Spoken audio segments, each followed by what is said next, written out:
Chaves, todos atentos olhando pra TV. Aí vem o Chaves, como estaria bem de se ver. Chaves, todos atentos olhando pra TV. Aí vem o Chaves, como estaria bem gostosa de se ver. Chaves, todos atentos olhando pra TV. Alguém aí arriscaria falar qual é o organismo que vamos estudar hoje? Que isso?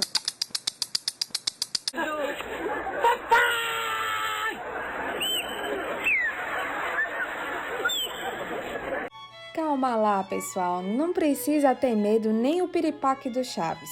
Vamos estudar hoje sobre os protozoários. E esse representante que vocês estão vendo é conhecido como paramécio. O paramécio, ele tem uma característica bem peculiar, que é o modo de locomoção dele, que é feito através do batimento ciliado. Se vocês perceberem, ao redor do corpo dele está cheio de pelinhos, e esses pelinhos a gente dá o nome de cílios. Quando esses cílios começam a se movimentar, é assim que o paramécio começa a se locomover. E é assim que começamos a aula de hoje.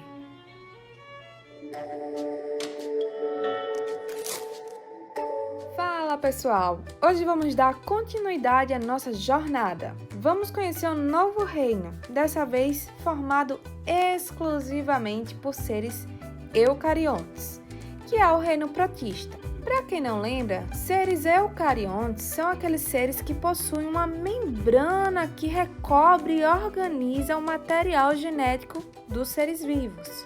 Ou seja, eles vão possuir um núcleo delimitado. Além disso, nesse reino encontramos representantes tanto unicelulares quanto multicelulares, que podem ou não produzir o seu próprio alimento. Mas calma, vou detalhar para vocês. Antes disso, precisamos conhecer o histórico desses mocinhos aí que vocês estão vendo. Isso porque, no passado, apenas as algas unicelulares e os protozoários eram considerados protistas. Mas, com o desenvolvimento da tecnologia e da ciência, as algas pluricelulares, que no passado pertenciam ao reino Planck, passaram a ser também classificadas como protistas. Isso tudo porque elas não apresentavam tecidos considerados verdadeiros na sua estrutura corporal. Então, hoje podemos considerar pertencentes ao reino protista as algas unicelulares, os protozoários e as algas pluricelulares. Então, bora lá começar o assunto de hoje.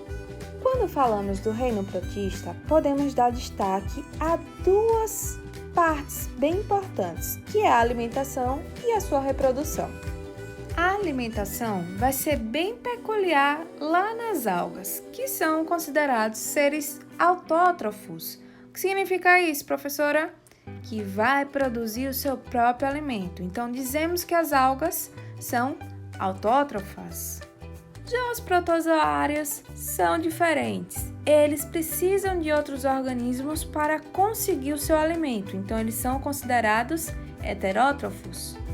Já a reprodução, a gente pode classificar em sexuada e assexuada. Lembrando, reprodução sexuada é que vai envolver mais de um organismo e vai ter troca de material genético. Já a assexuada é aquela reprodução que um único organismo consegue dividir o corpo e formar outros organismos a partir disso. Nesse segundo tipo que eu falei para vocês, os organismos são idênticos àqueles que os originou, ou seja, não tem modificação genética. A partir de agora, pessoal, vou separar as algas dos protozoários para explicar melhor a vocês cada característica desses organismos. Bora lá? Os protozoários são seres unicelulares, eucariontes e desprovidos de clorofila. A clorofila, para quem não lembra, é é um pigmento que vai dar a coloração esverdeada e vai permitir a realização da fotossíntese. Os protozoários, eles podem viver como parasitas ou então terem vida livre. Os parasitas vão causar muitas doenças nos seres humanos e é por isso que vamos estudá-los hoje. Quais são os principais representantes dos protozoários? Bom, vamos começar aqui observando as formas que eles possuem. Temos o paramécio, que é aquele inicial que eu mostrei para vocês, que possuem cílios. Temos a ameba, a girardia, o trypanossomus e o balantídeo. Cada um desses organismos vai causar uma doença em nós, seres humanos, tá? Por isso que precisamos tomar certos cuidados na hora da nossa alimentação e também da nossa higiene. Detalhada essa parte inicial, agora vamos falar sobre a reprodução, mais especificamente a reprodução assexuada. Eu trouxe aqui para vocês a reprodução da ameba.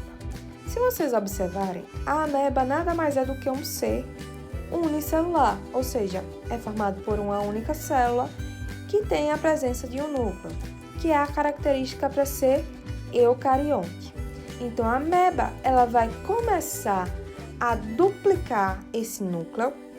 Dessa duplicação, chega um momento que a célula vai começar a crescer. E depois começa um processo de invaginação, que é a entradinha da membrana plasmática, tá? Essa entradinha começa a dividir esse ser em dois. E em determinado momento, a gente consegue ver a separação clara dessas células. Lembrando, a célula 1 vai ser igual à célula 2, originada. Por quê? Porque foi um único indivíduo que deu origem a 2. Mas não é só de reprodução assexuada que a ameba vive. Ela também pode realizar a reprodução sexuada.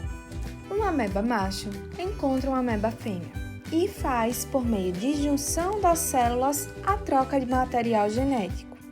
Esse tipo de reprodução é menos frequente, tá, gente? Por quê? Porque há um gasto energético para que ela ocorra. Então, para evitar isso, esses organismos que são considerados mais simples, que possuem uma única célula, dão preferência a realizar a reprodução que a gente conhece como reprodução assexuada, tá? Então, voltando aqui, depois que há o encontro desses organismos, uma célula macho, uma célula fêmea e a junção, há a formação de novos protozoários, tá? Esses protozoários vão ser geneticamente diferentes daqueles originais. Por quê? Houve uma mistura de material. Então, se houve uma mistura, há uma formação de um material novo. E por isso, a gente dá a esse tipo de reprodução o nome de sexuada. Como eu já mostrei para vocês, existem diferentes tipos de protozoários. E eu vou detalhar agora cada um para vocês, tá bom? Para começar, eu já vou falar para vocês que os protozoários podem ser classificados segundo o tipo e a presença ou não de elementos de locomoção. Dessa forma, os protozoários podem ser divididos em flagelados, que são aqueles que apresentam um ou mais flagelos que se locomovem através da vibração do flagelo no meio líquido. Muitos deles vão apresentar vida livre e outros vão parasitar, ocasionando doenças nos homens. A gente observa aqui a figura, temos o Trypanosoma cruzi, causador da doença de Chagas, que a gente vai conhecer ainda hoje.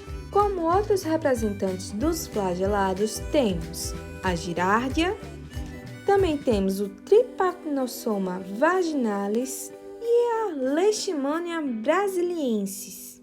Percebam que todos eles têm um rabinho aí que vai ajudar na locomoção desses organismos. Outro tipo de representante que podemos citar são os ciliados. Eles apresentam pequenos filamentos em volta do corpo que a gente chama de cílios. Eles usam esses cílios para se movimentar e capturar os alimentos. Como exemplos desses ciliados, a gente tem o balantídeo, que é um parasita que vive habitualmente em organismos como um porco, e o paramécio, que vive na água doce. O paramécio é esse carinha aí que vocês estão vendo na figura. Outro representante de protozoário ciliado é o Helicostoma genus, que é o causador de doenças em corais. Então, a gente consegue perceber uma diversidade desses organismos e diversidade também nas doenças que eles causam. Outros representantes dos protozoários são esporozoários, que são parasitas que não se locomovem. Um exemplo clássico, bem conhecido mesmo, é o Plasmodium, que é um tipo de protozoário que provoca nos seres humanos uma doença conhecida como malária. Outro protozoário esporozoário que podemos citar é o Toxoplasmodium gondii, que é causador da toxoplasmose. Agora vamos falar sobre as algas unicelulares eucariontes. Já para começar, vou citar para vocês que elas são importantíssimas para o equilíbrio ecológico dos ecossistemas aquáticos. São as principais produtoras de alimentos que nutrem diretamente ou indiretamente os demais organismos aquáticos. Elas também são grandes fornecedoras de gás oxigênio que abastece a vida aeróbica do planeta. Grande importância, né, gente? Dentre as algas, eu vou destacar aqui para vocês as principais, tá bom? Temos as euglenas, as crisofíticas e as pirófitas. As euglenófitas, também conhecidas como euglenas, são algas unicelulares clorofiladas que se locomovem através de flagelo. Os principais habitats que elas podem ser encontradas são água doce, mas também podem ser algumas encontradas em águas salgadas. Então a gente já consegue observar uma diversidade nos ambientes desses seres. E a diversidade nesses ambientes vai determinar diretamente no formato desses organismos. Percebam, gente, como elas são tão bonitinhas. O formato do corpo até pode variar, mas sempre há a presença de um flagelo ou até demais para a sua locomoção. Outro tipo de alga que eu citei para vocês são as crisófitas, também conhecidas como algas douradas. Elas são seres unicelulares, clorofiladas também, e que podem ser encontradas ou em água doce ou em águas salgadas. Elas são principalmente representadas pelas diatomáceas, que são algas que têm o corpo protegido por uma carapaça de sílica. E o último tipo de alga que eu vou citar para vocês são as pirófitas, que são seres unicelulares, clorofilados, que vivem em ambientes marinhos. Esses organismos vão causar um fenômeno conhecido como bioluminescência, que é muito legal, que eu vou mostrar para vocês. E também causam um fenômeno chamado de maré vermelha. Aqui vocês podem observar mais algumas fotos desses organismos e como eles são lindos. Vou mostrar agora para vocês dois vídeos que representam bem o fenômeno da bioluminescência. Se liga só. Bom, gente, nesse vídeo a gente consegue ver um surfista esperando por uma onda. E claramente a gente vê o fenômeno da bioluminescência acontecendo. Isso aí, pessoal, não é efeito de computação. São as algas fazendo reações químicas que liberam essa luz. Veja como é lindo.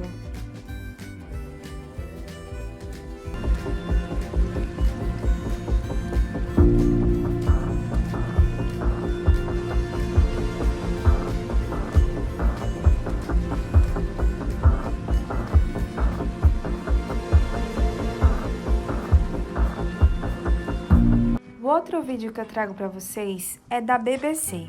Vejam detalhes mais.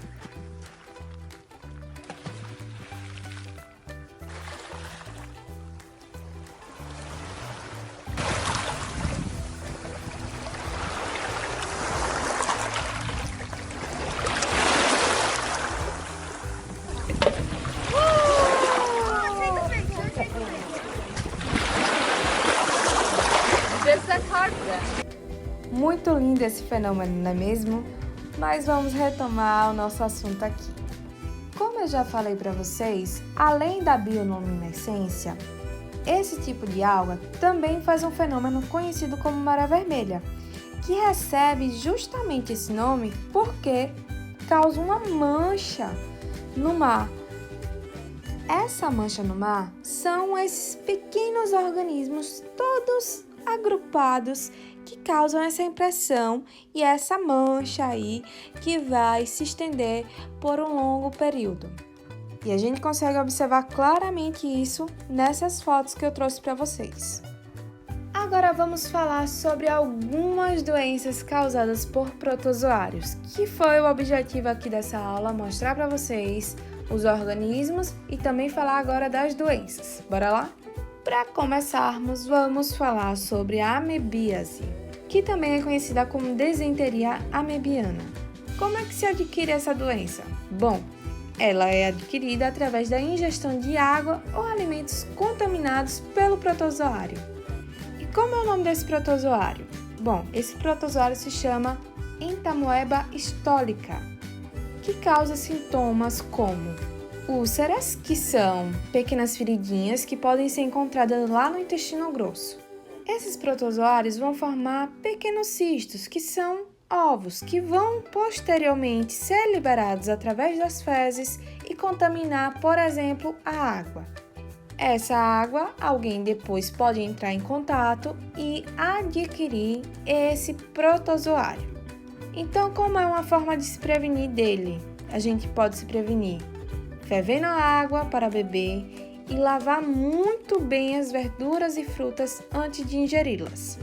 Outro modo é lavar bem as mãos antes das refeições para a gente se certificar da eliminação desse protozoário. Outro protozoário que podemos citar é a Giardia lamblia, que vai causar a giardíase. A giardíase é uma doença que vai ser adquirida através da ingestão de água ou alimentos contaminados. Esse protozoário vai atacar o intestino, causando fortes dores e diarreia severa, tá? E essa diarreia pode levar à desidratação e até, em alguns casos mais sérios, à morte.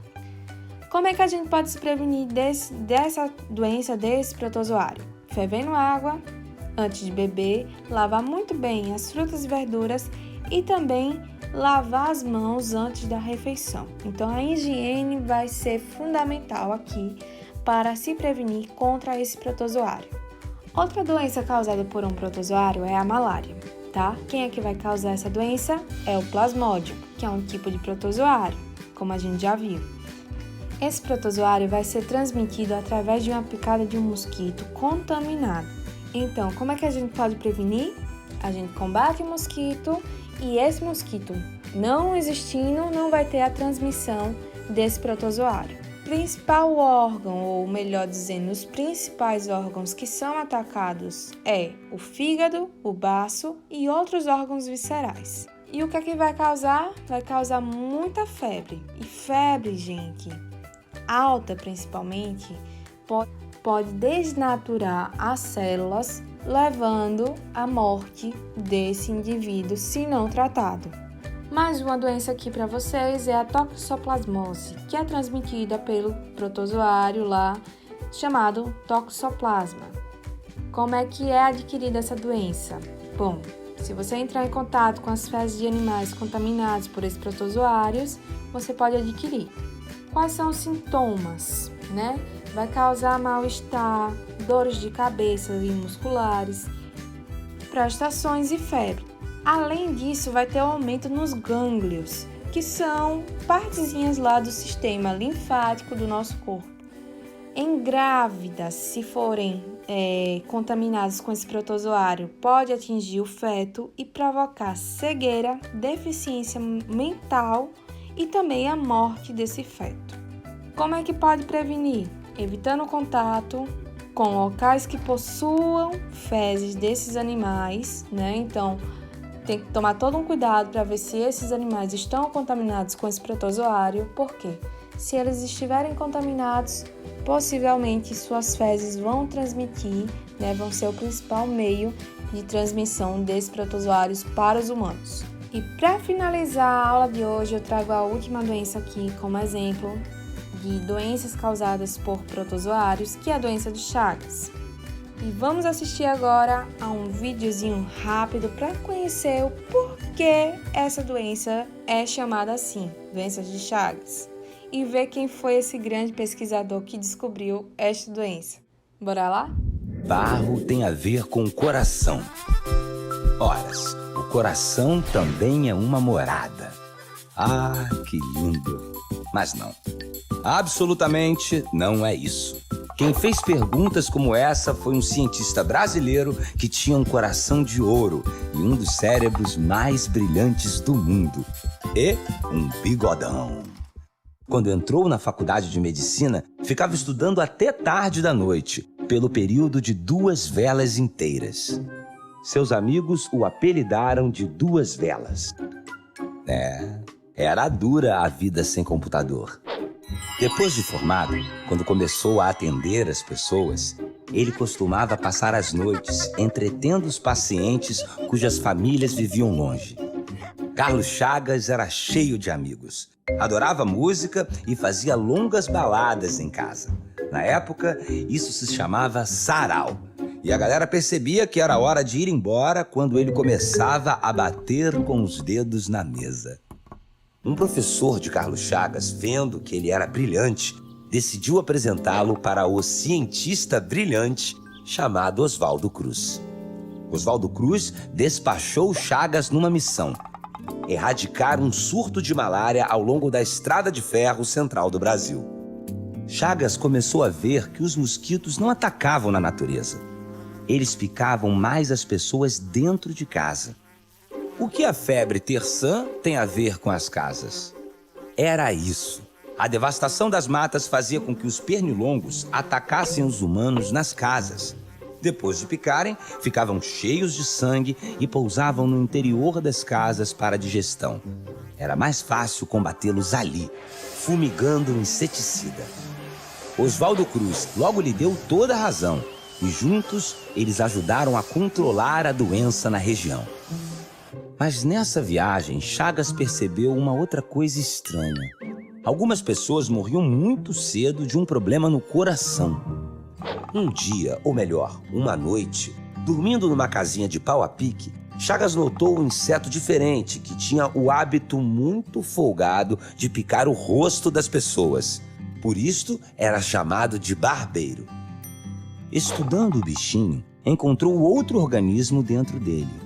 Um micro-organismo de uma célula apenas.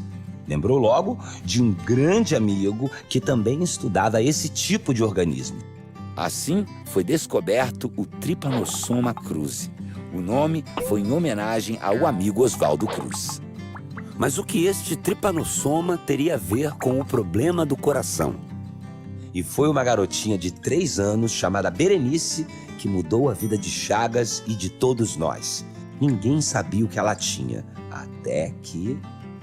O jovem Carlos Chagas, antes de chegar aos 30 anos de idade, faz uma das maiores e mais completas descobertas da medicina até hoje.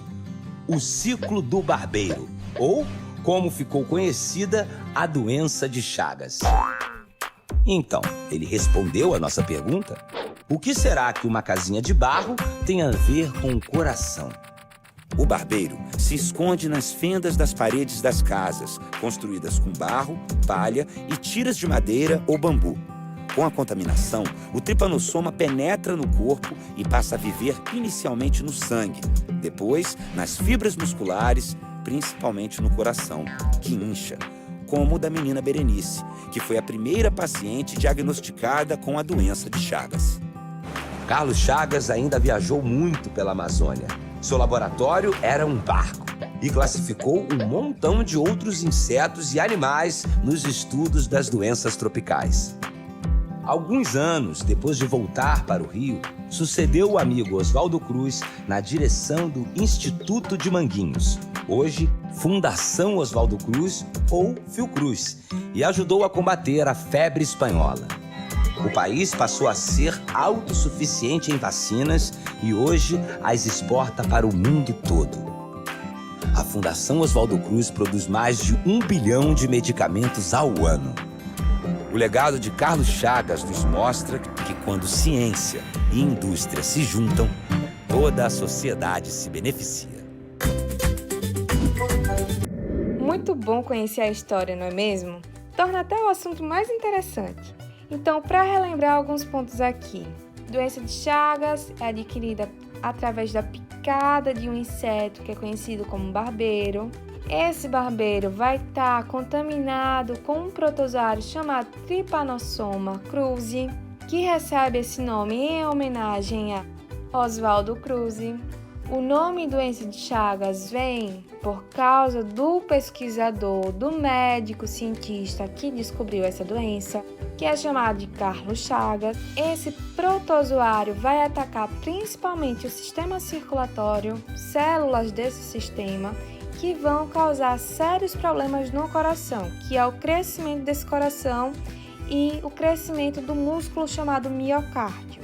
E agora eu vou apresentar a vocês como é que ocorre essa contaminação, desse protozoário, como é que ele vai agir até chegar nessas células do coração. Observem aí. O ciclo de vida do Trypanosoma cruzi no homem. A contaminação de um hospedeiro vertebrado ocorre quando a fêmea do barbeiro, que é hematófaga, pica um mamífero para se alimentar. Após a ingestão do sangue, geralmente o inseto defeca e urina, e se estiver infectado, deposita sobre a pele a forma infectiva do Trypanosoma cruzi, que é denominada Tripomastigota metacíclico. Observe que esta forma apresenta grande motilidade. Observe que quando o hospedeiro coça o local da picada, pode carrear o parasito para a região lesionada da pele ou o parasita pode se deslocar para uma região revestida por uma mucosa e aí penetrar, chegando à corrente sanguínea. Em seguida, pode invadir diferentes tipos celulares que encontrarem, como macrófagos, células musculares, células epiteliais e neurônios. Neste exemplo, observamos a forma tripomastigota aderindo à membrana do macrófago e iniciando o processo de internalização via fagocitose, onde há a formação de pseudópodes e o recrutamento de lisossomos para o local de invasão do parasita, que se fundem ao vacúolo parasitóforo em formação. À medida que o processo de internalização do parasita ocorre, lisossomos fundem-se com o vacúolo parasitóforo, descarregando seu conteúdo. Porém, note, o parasita não é afetado. Observe que no interior do vacúolo, a forma tripomastigota se transforma em amastigota e ocorre a lise da membrana do vacúolo.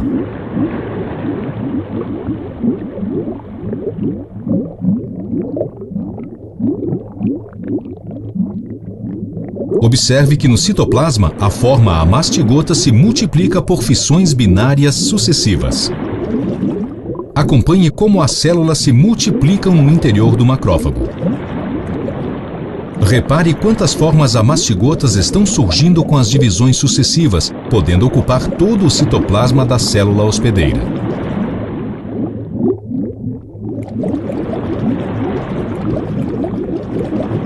Posteriormente à divisão, veja que os amastigotas iniciam sua diferenciação passando por uma forma de transição e se diferenciando em tripomastigotas.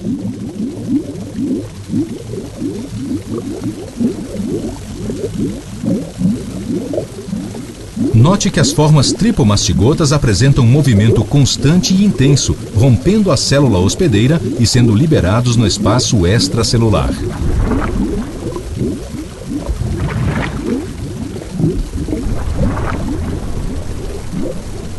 Esses parasitos irão infectar novas células.